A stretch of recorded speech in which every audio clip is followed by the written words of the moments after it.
Jaksa penuntut umum menyimpulkan bahwa Verdi Sambo memiliki perencanaan matang untuk menghilangkan nyawa Yosua. Termasuk untuk memusnahkan barang bukti rekaman CCTV di sekitar TKP pembunuhan.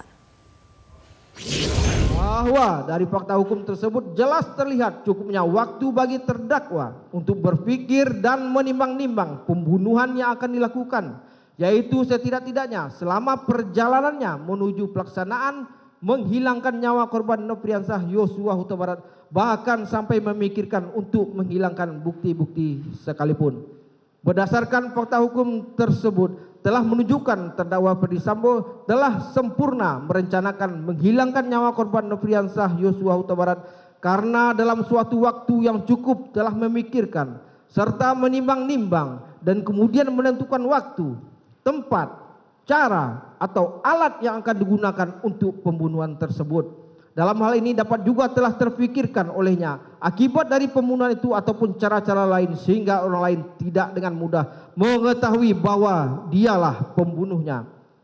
Apakah ia secara tenang atau emosional pada waktu yang cukup itu untuk memikirkannya tidaklah terlalu penting. Yang penting ialah bahwa waktu yang cukup itu tidak dapat dipandang lagi sebagai suatu reaksi yang segera yang menyebabkan dia berkehendak melakukan pembunuhan itu. Bahwa keterangan para saksi tersebut di atas bersesuaian dengan pendapat ahli hukum pidana yang telah mengungkapkan pendapatnya di persidangan, bahwa pada intinya ahli berpendapat kriminologi adalah ilmu pengetahuan ilmiah yang mempelajari kejahatan dan gejala sosial. Kriminologi dalam hubungannya hukum pidana memberikan pengalaman empiris untuk membuat terang perkara dari gejala sosial dan memetakan perilaku sosial dari perilaku kejahatan. Peristiwa pembunuhan ada dua teori besar. Pertama, pembunuhan tidak direncanakan, dan kedua dengan perencanaan.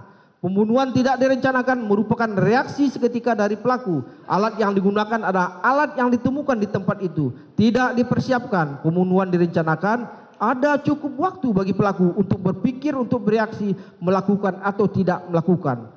Ukuran jangka waktunya adalah relatif. Pembunuhan berencana telah memprovokasi amarah pelaku dan berpikir melakukan tindakan baik membunuh maupun balas dendam. Akan tetapi motivasi positif dapat menyebabkan pembunuhan berencana. Pembunuhan berencana pelaku biasanya akan meninggalkan jejak setelah peristiwa itu terjadi. Dalam kurung, ia menyadari kesalahan dan berusaha. Tindakan terdakwa Verdi Sambo yang masih sempat akan bermain badminton sudah menunjukkan adanya perencanaan. Motif tidak menjadi fokus karena sifatnya sangat individual dan tidak spesifik.